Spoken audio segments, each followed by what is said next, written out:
Hello and welcome, and thanks for tuning in. You're watching Gravitas. My name is Priyanka Sharma. Here's our lineup for tonight.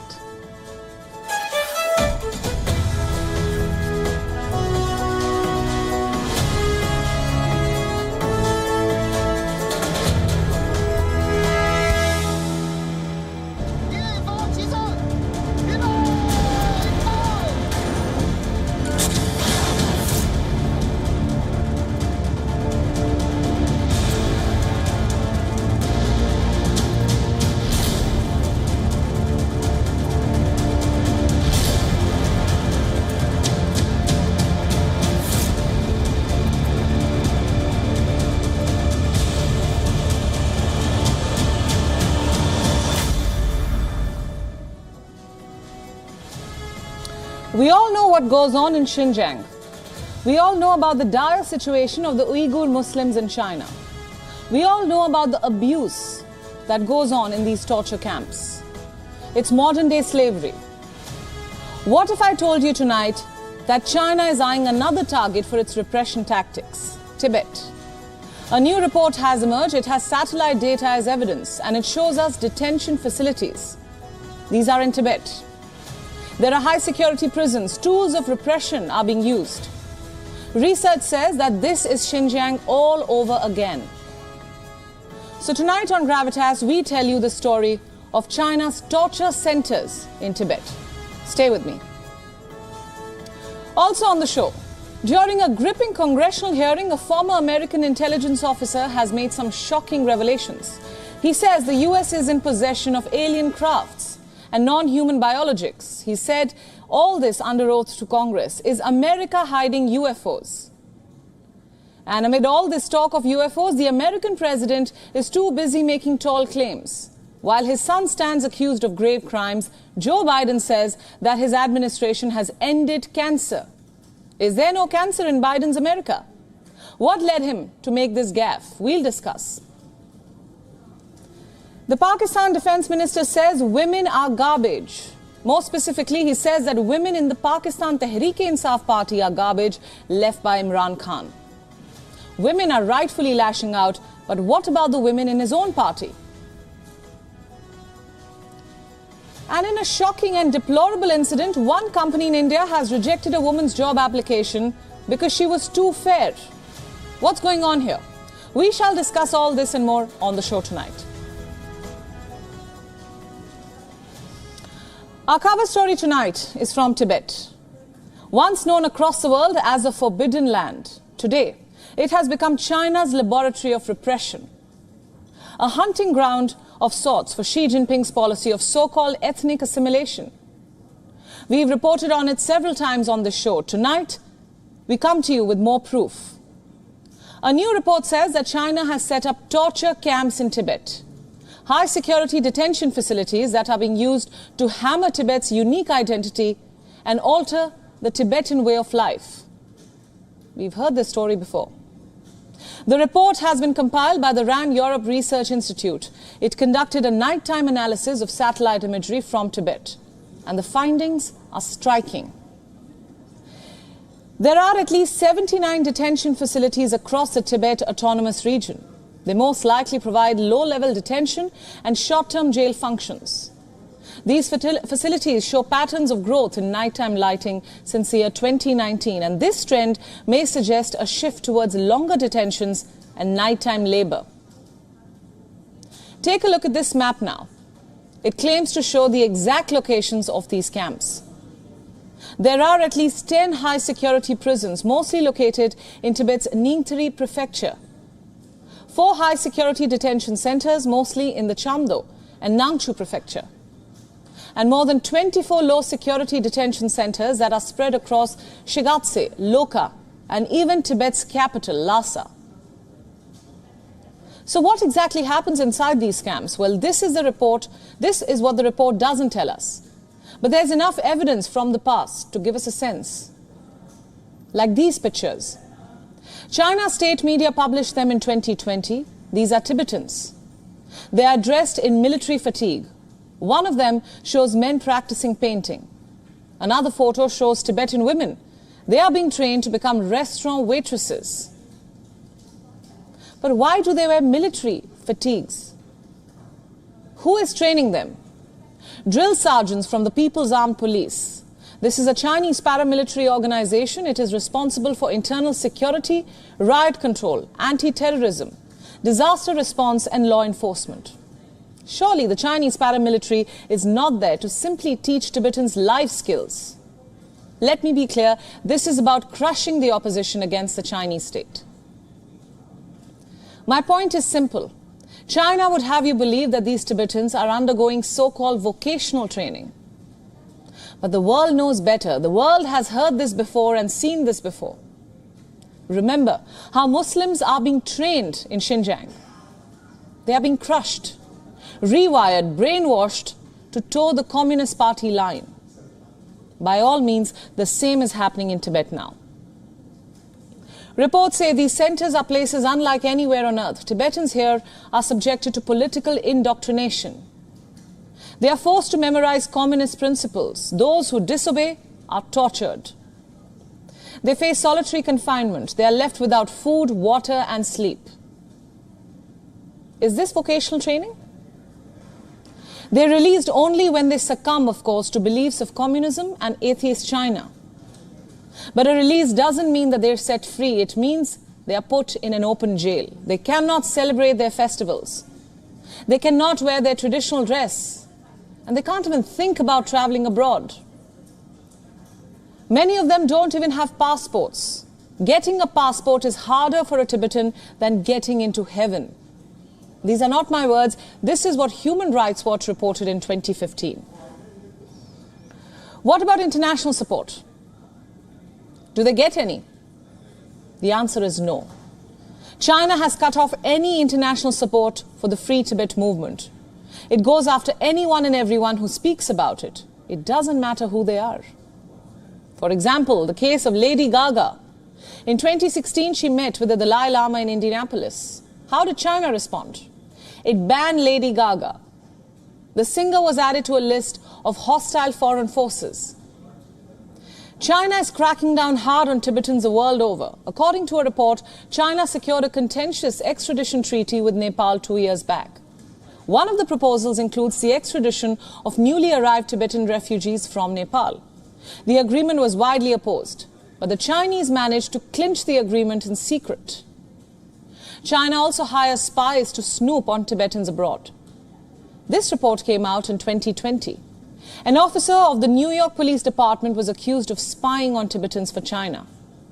And those who remain in Tibet are forced to become more Chinese. According to multiple reports, there has been a large influx of Han Chinese into Tibet. The Chinese state uses them to promote interracial marriage. And in return, it offers incentives. Yes, China has adopted a series of policies that are favorable for mixed couples. They get social security, reproductive rights, vacations, prizes, and special treatment for their children, like education, assurance of employment, and even a membership of the Communist Party. The Chinese state media is used to push such stories and promote these marriages. It's all about an agenda. And you think that's bad? Then have a look at this report now. China is gathering DNA samples across Tibet. The Chinese say it is part of a crime detection drive which will be used for inspection, investigation and mediation. But is that really what China wants? Is that China's actual plan? Not really. Reports say that China aims to use this database to identify not just dissents, but also their families, even their close relatives. Not just that, they say, through this database, the Chinese state can track the families of Tibetans through generations. Imagine that. The list of China's atrocities is slightly longer, but you get my point. The Chinese state is hammering Tibet's unique identity and diluting the ethnicity of Tibetans. All the reports and instances that we just told you about form just the tip of the iceberg. God knows what kind of crimes are lying submerged beneath it. We began detecting unknown objects operating in our airspace. The object, described as a dark gray or a black cube inside of a clear sphere, came within 50 feet of the lead aircraft. As we looked around, we noticed that we saw some white water off our right side. The technology that we faced was far superior than anything that we had. I like to use the term non-human. I don't like to denote origin. Keeps the aperture open, both scientifically.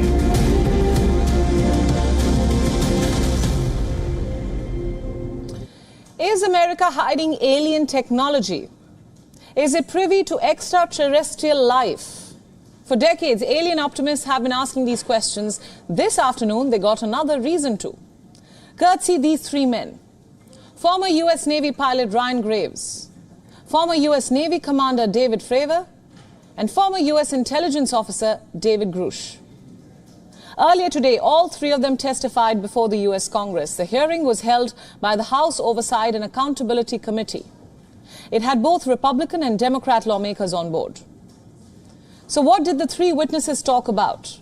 They spoke at length about unidentified aerial phenomena, or UAP, their encounters with unidentified flying objects, or UFOs, the threats that these encounters pose to national security, as well as the U.S. government's secrecy on the matter. And what they revealed was striking, to say the least. I'll start with Ryan Graves, a 37-year-old former lieutenant in the U.S. Navy. He said that there are multiple UAPs in the American airspace, but they are grossly underreported. He said that these objects have not been spotted by one or two people, but in fact by a host of military and commercial pilots. He added that the U.S. government is also aware about them, but likes to keep the information hidden. Listen in. As we convene here, UAP are in our airspace, but they are grossly underreported. These sightings are not rare or isolated, they are routine. Military aircrew and commercial pilots, trained observers whose lives depend on accurate identification, are frequently witnessing these phenomena. Parts of our government are aware of more about UAP than they let on, but excessive classification practices keep crucial information hidden. Since 2021, all UAP videos are classified as secret or above. This level of secrecy not only impedes our understanding, but fuels speculation and mystery. And next, we have David Fravor, a former U.S. Navy commander. He recalled a specific instance when he and his co-pilot spotted what looked like mysterious white water in the ocean. Upon further inspection, they discovered an object which he described as a small white tic-tac, which was moving abruptly like a ping-pong ball. As we looked around, we noticed that we saw some whitewater off our right side. It's important to note that the weather on this day was as close to perfect as you could ask for off the coast of San Diego. Clear skies, light winds, calm seas, no whitecaps from waves. So the whitewater stood out in a large blue ocean. All four of us, because we were in F-18Fs, so we had pilots and Wizzo in the back seat, looked down a small, saw a white tic-tac object with a longitudinal axis pointing north-south and moving very abruptly over the water like a ping-pong ball. And lastly, we have David Charles Grush, a former U.S. intelligence official. He categorically claimed that America has aircraft of non-human origin and that they need to be treated as a legitimate issue. Take a look. Has the U.S. government become aware of actual evidence of extraterrestrial, otherwise unexplained forms of intelligence? And if so, when do you think this first occurred? I like to use the term non-human. I don't like to denote origin. Keeps the aperture open, both scientifically. Right. Certainly, like I've discussed publicly previously, 1930s.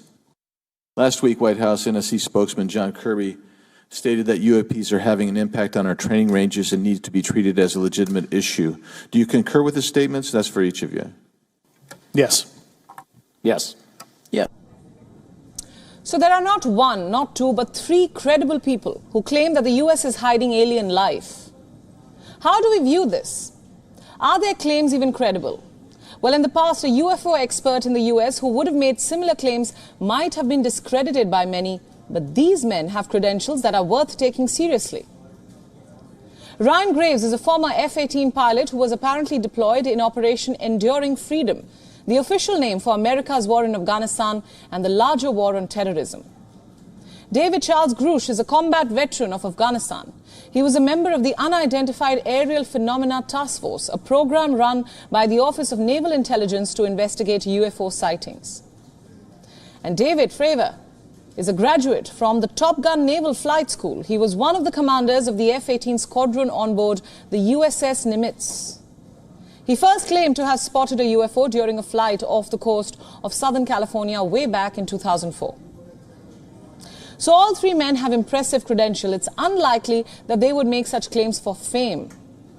They say that their only aim is to provide an ontological shock and wake up space agencies and experts globally from their slumber.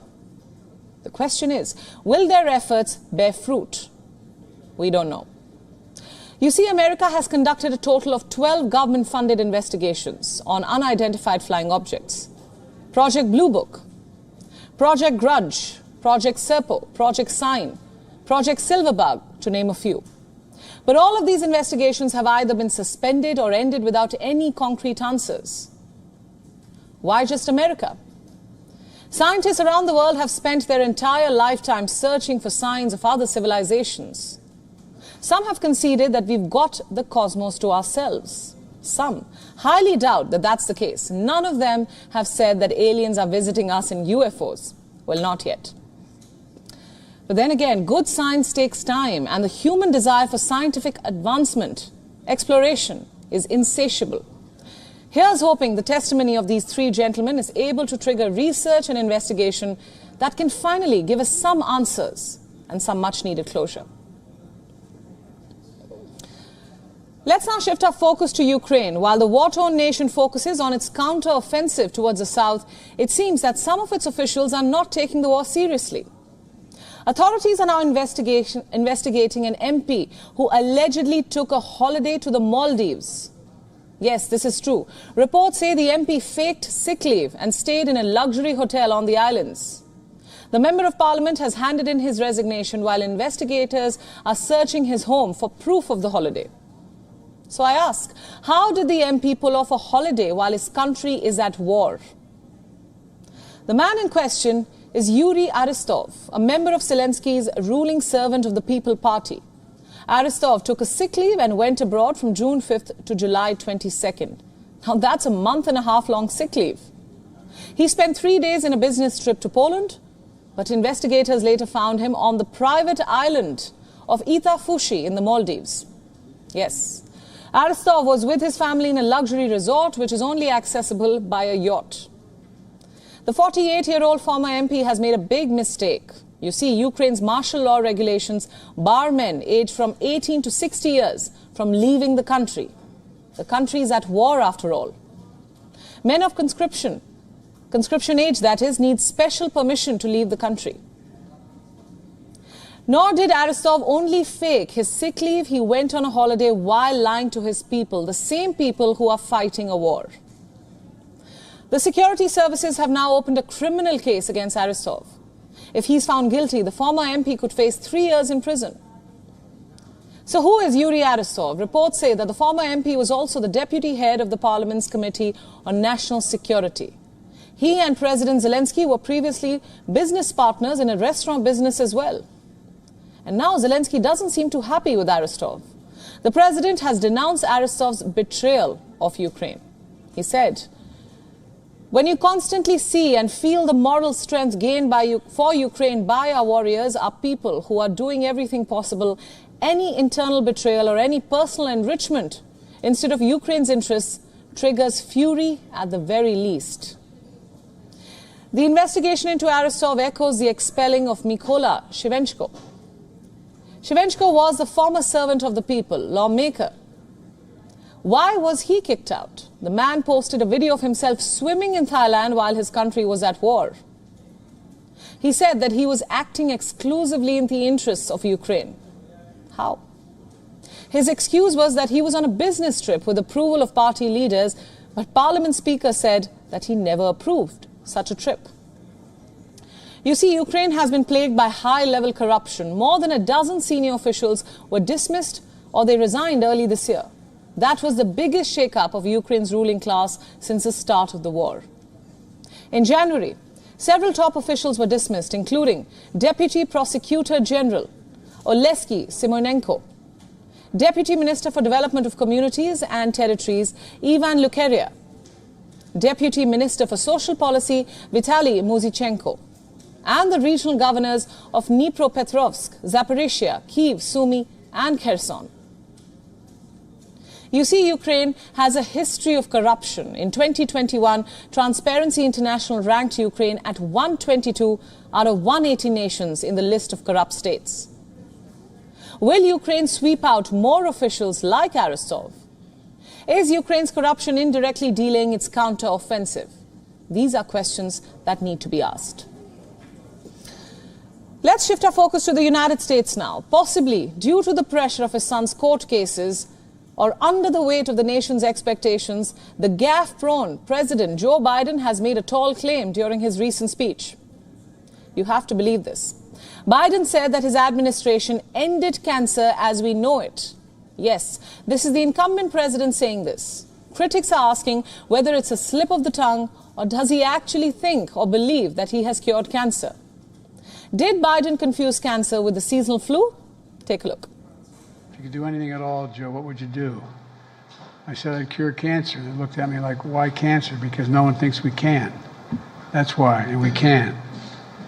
We'd end cancer as we know it. Yes, that was President Biden claiming that he cured cancer. The 80-year-old was giving a speech to increase mental health care coverage. He began his address speaking about the COVID-19 pandemic and talked about his new unity agenda. But his cancer cure stunt made the internet go wild. Twitter saw several posts. Some of the users said, and I quote, "Brain dead Joe Biden said, we ended cancer as we know it. Did I miss something? I don't remember this breakthrough. Fact check. Joe Biden has not cured cancer. Joe Biden lied about curing cancer." The 80-year-old has a history of flubbing in his speeches. Recently, while giving a speech in the Lithuanian capital of Vilnius, Biden was supposed to say, NATO will have 32 freestanding members. But things went south. Soon NATO will be the 32nd freestanding, have 32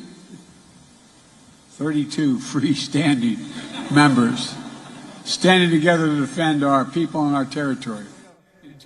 After fumbling for a good few seconds, Biden had to look away and smile at the audience.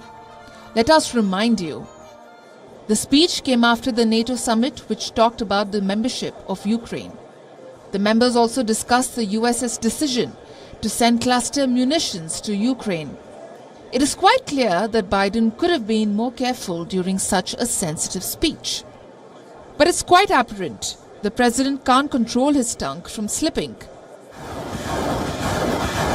In June, the man muddled up the ongoing war in Ukraine for the Iraq War, a war which ended in 2011. While speaking to reporters on the South Lawn of the White House, Biden answered a question on whether Putin was weakened by the Wagner rebellion. He said, and I quote, "It's hard to tell, but Putin's clearly losing the war in Iraq, losing the war at home, and he has become a bit of a pariah around the world." Every child knows about the war in Ukraine, but the US president confused Ukraine for Iraq. Do you remember the God Save the Queen incident? Last month, the president was speaking to a group of gun control advocates in Connecticut. He bizarrely closed his speech on gun control by saying, "God save the Queen." God save the Queen, man. The slip-up raised several eyebrows. Who was he referring to? Queen Elizabeth II, who died last year? The White House tried to explain what happened and said that Biden was commenting to someone in the crowd. So what's happening to the president? Is it old age? Is it the pressure of handling a nation? Or is it the shenanigans of his infamous son, Hunter Biden? Joe Biden is surely under immense pressure because of his son. A court expected Hunter Biden to plead guilty to tax charges and admit a gun offense. Hunter initially offered to enter a guilty plea, but ended up pleading not guilty. The White House says that the president and the First Lady love their son and they support him as he rebuilds his life. Hunter Biden is a private citizen, and this was a personal matter for him. As we have said, the president, the First Lady, they love their son and they support him as he continues to rebuild his life.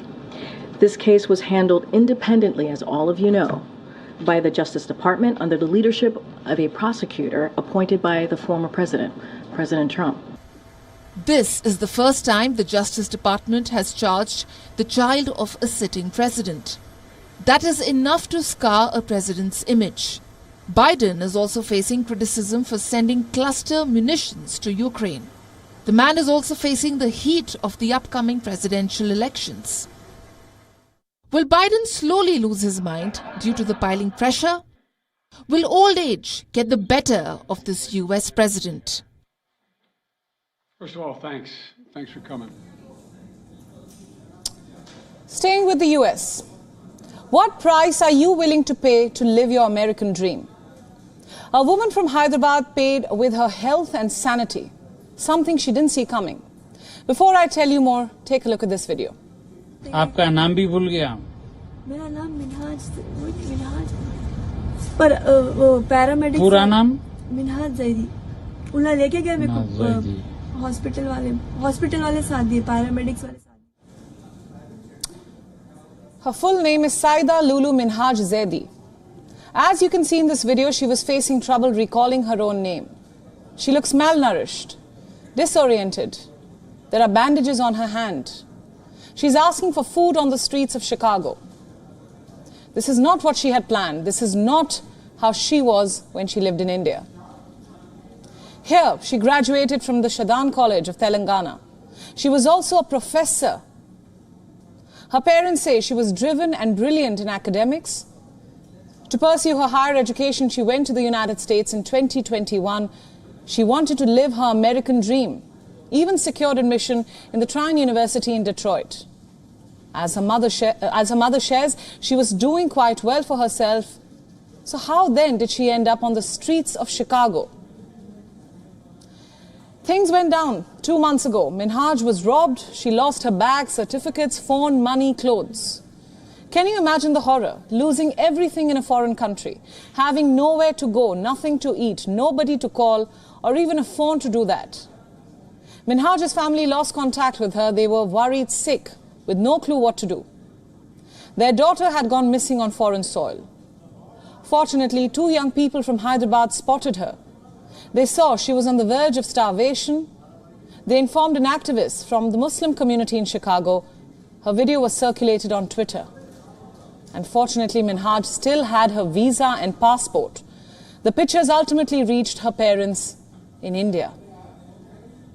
Imagine what they would have gone through. Her mother has now asked for help from India's Ministry of External Affairs. Take a look. She has appealed to the embassy, the Indian embassy in the United States and the Indian consulate in Chicago to help bring her daughter home. It is going to be a little difficult as Minhaj is in a bad shape. Reports say she is now receiving care at a hospital in Chicago. Her elderly parents don't even have a passport. On top of that, they have medical issues. They also need financial help. It will be challenging for them to fly all the way to the United States. But many organizations have reached out to help them. Hopefully, they will be able to bring their daughter back home. For those of you watching me right now, does your child also dream of studying in the United States? Look at the data, that's quite probable.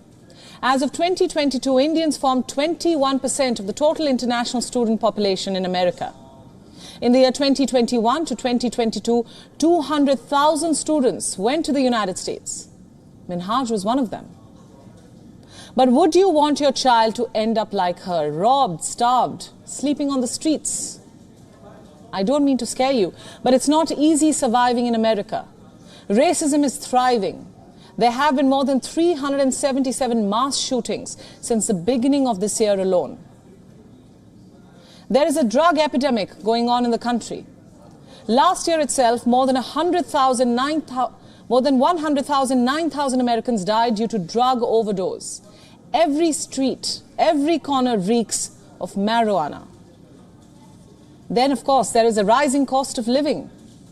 And, of course, the cultural shock. It's true. Studying abroad can offer tremendous growth opportunities for your child. It might be a one-of-a-kind adventure for them. But please understand that it's not all sunshine and rainbows. There are a few factors that you should take into account.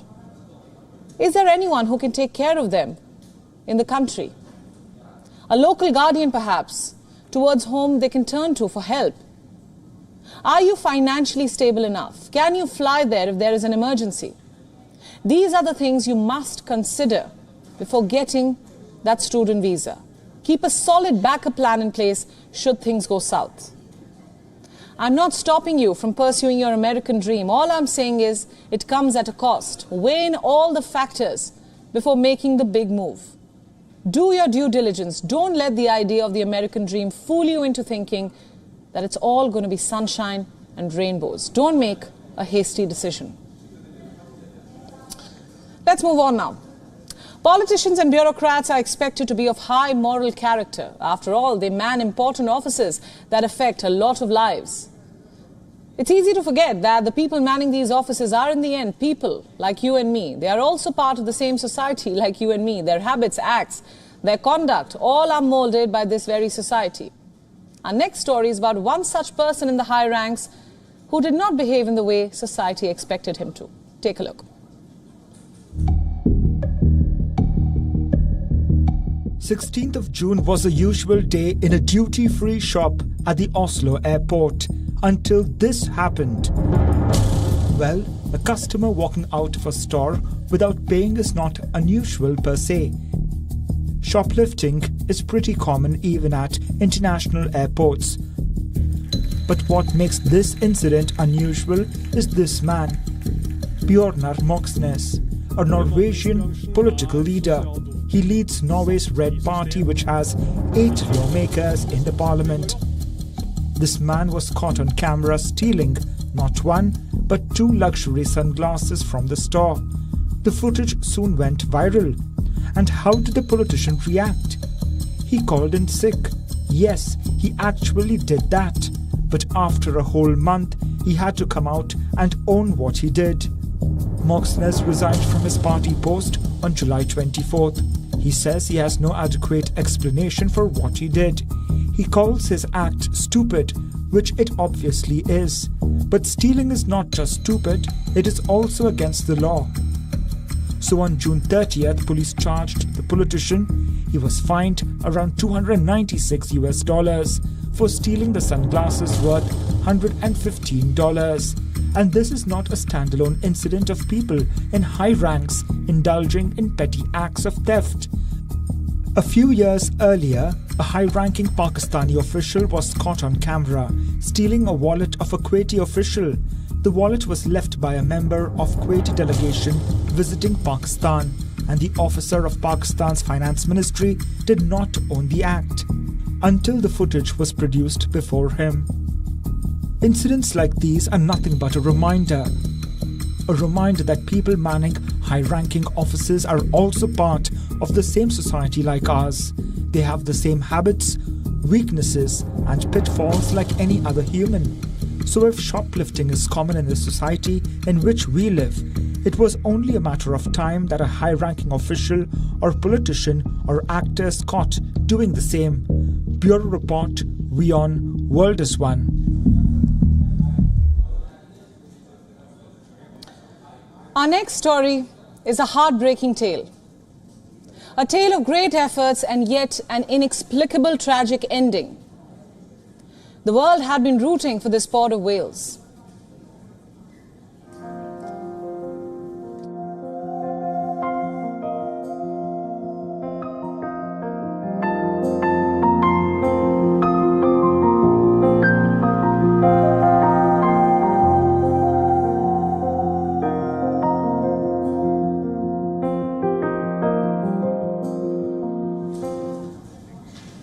You've all seen this image by now. The port of Pilot, Wales was huddled together for nearly a full day. This was in the shallow waters of a remote beach in Western Australia. These images were seen by all, liked by all. Some thought it was a circle, others a line. Onlookers were thrilled. They said that it resembled a heart. Sadly, a heart which was about to break. Scientists and authorities were baffled by the behavior of these whales. They feared a mass beaching was imminent. Now listen to these sounds.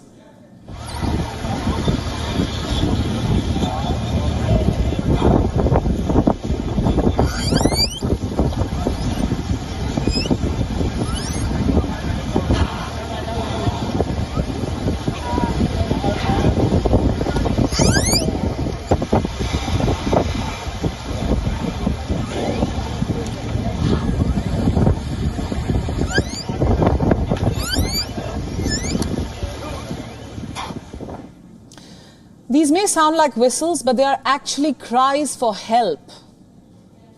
A beaching or a stranding is a natural phenomenon. Dolphins and whales strand themselves on land.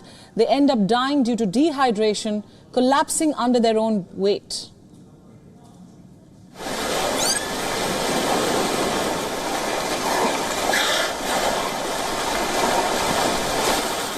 We've all heard this heartbreaking story by now. Almost 100 long-fin pilot whales had been stranded at the Shanes Beach in Australia's southern coast. A day later, a race was on to save 47 of them, those who had survived the night. Among those who survived were calves, along with adult whales. They cried out in whistles. A massive operation was launched. The clock was ticking. You see, a pilot whale can weigh up to 6,600 pounds. And once it is out of water, its organs are gradually crushed under its own weight. Which is why out of the 100 stranded whales, 52 died. And efforts were on to move the remaining back into the water. But reports say that more than 70 volunteers and 90 officers tried everything. They set up pink ribbons to identify the whales who could be saved. They poured water to cool down the stricken whales. They tried to support the whales and herd them back into the water. But strangely, the mammals kept beaching themselves again and again. They re-stranded themselves despite all efforts. Scientists said their behavior was odd, unusual. Something was off, they said. They had never seen this before, they said. The whales lay flat, some on their backs, huddled together, remaining still. And then all efforts came to naught. The surviving whales had to be euthanized. Authorities said that this was done to avoid prolonging their suffering. Many said it was the hardest decision of their careers. Why do whales become stranded? Were they trying to avoid a predator? Did they follow a lost member of the pod and get lost themselves? No one knows. All we know is that beach stranding is a common phenomenon. But this particular pod has attracted some attention because of its rare behavior. They huddled together before their beaching. Last September, about 200 whales were beached along the coast of Tasmania in Australia. Only 35 survived. The largest stranding ever was in 2020 when more than 450 pilot whales were found. And yet every time we see these whales lost, stranded, it breaks our heart. We hope they return to their natural habitat. This time, we can't help but wonder, why were they huddling before beaching? Experts say it's never been witnessed before.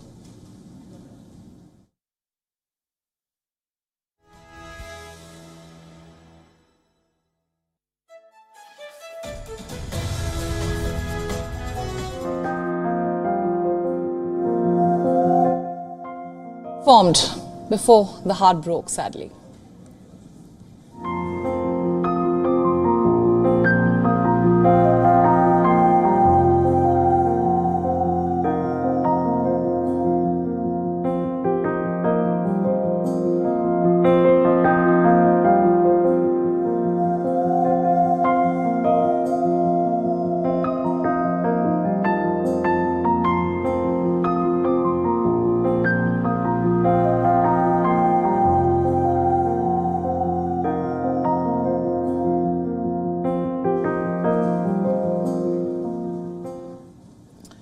Our next story is about Pakistan's Defence Minister, Khwaja Asif. He's making national headlines in Pakistan.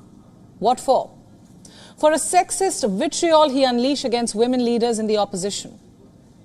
This happened on Tuesday during a joint session of the Pakistan Parliament. Speaking on the floor, Khwaja Asif pointed towards the benches where PTI leaders were seated and called women parliamentarians, quote-unquote, remains and ruins of Imran Khan. Yes, this was the country's defence minister talking. Allow me now to quote his exact remark. They are leftover ruins. They are leftover waste. This is the garbage left behind which has to be cleaned. Let me repeat, these are women. The nation's defence minister is talking about. As if this was not sexist enough, he added that depraved women should not lecture on chastity. Even for someone who wears his misogyny on his sleeve, this ugly outburst by Khwaja Asif might be too much to bear.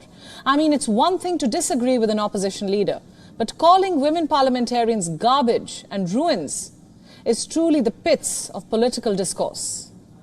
Then again, what do you expect from a Pakistani lawmaker? What's worse, Khwaja Asif made these remarks knowing that there were women parliamentarians seated just behind him. Many of them are now apologizing for not intervening during his speech. One of them is Shadi Rahman, a Pakistani senator. She has expressed regret for not stopping Khwaja Asif because she thought her colleagues were playing the usual political match. What about the Defence Minister himself? Does he plan to apologize for his remarks? Not really. He says his comments were taken out of context and were not intended to be gender specific. And as if to rub salt on injury, he's arguing that male parliamentarians also face such critical remarks without protest, suggesting that gender equality should also involve tolerance for such references. Let me be clear, this is nothing but a reprehensible defense that betrays the minister's own intellectual bankruptcy. Here's hoping that if not the Pakistani people, then at least the women in his own party remind this man that casting aspersions on a woman's character does not classify as a mere critical remark. And speaking of so-called critical remarks, when you apply for a job, what are the credentials you would be judged upon? Your caliber and knowledge for the job role, your work experience, your interpersonal skills, your job portfolio. Would you expect to be judged for the shade of your skin?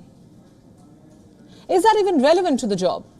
Now, this is not hypothetical, sadly. It has actually happened, and to a woman, of course. Her name is Pratiksha Jikshar. She's from Bengaluru. She's a recruitment professional. She applied for a position in an organization, sat through 3 rounds of interviews and 1 round of an assignment. She had all the relevant skills, qualifications, and experience, and yet she was rejected. Why? This is the response she received from the organization. She shared a screenshot on her LinkedIn profile. Let me read it out for you. Thank you for interviewing with us and being patient throughout the process. Unfortunately, we cannot move ahead with you for the role at this time. We found your profile relevant and all the skills and qualifications match what we are looking for. But here's the interesting part. But we are an inclusive organization and believe in equal opportunity for all. Your skin tone is little fair for the current team. And so we don't want differences in our internal team, and we decided not to offer you the role. We wish you the best for your future endeavors. Can you believe this? Is this wokeism gone too far? Workplaces should be inclusive, they should be diverse. I can't believe I have to say this, that it is a factor influencing professional decisions in this day and age. But inclusivity covers both fair and dark-skinned people.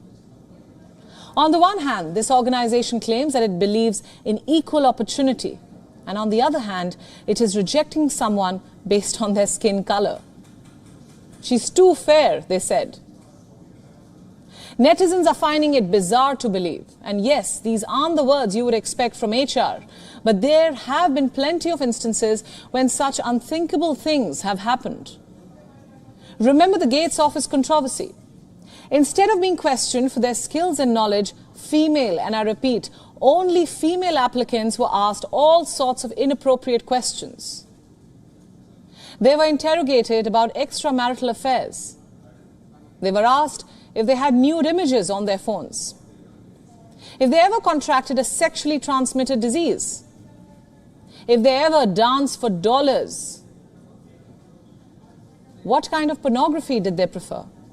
Yes, these were interview questions, and they were hurled at women who were seeking jobs in an organization like Gates Ventures. Truth be told, rules are different for women in workspaces. Women are asked about their marital status, if and when they plan to marry, if and when they plan to have children. How would they organize childcare for these hypothetical children? How would they balance jobs with family? Boundaries are a lost concept. Are men asked any of these questions? I doubt it. Women are judged more harshly and often for superficial things, irrelevant to the job profile. When will workspaces and workplaces let women be? We don't know which organization this is in this particular story, which is finding a woman too fair-skinned to be recruited. The woman in question has chosen against revealing names. While she may have chosen the high road, clearly the company did not. I'll say congratulations, Pratiksha, you clearly dodged a bullet. And with that, it's a wrap on Gravitas tonight. Thanks for watching with me, Priyanka Sharma, leaving you as always with Gravitas Images.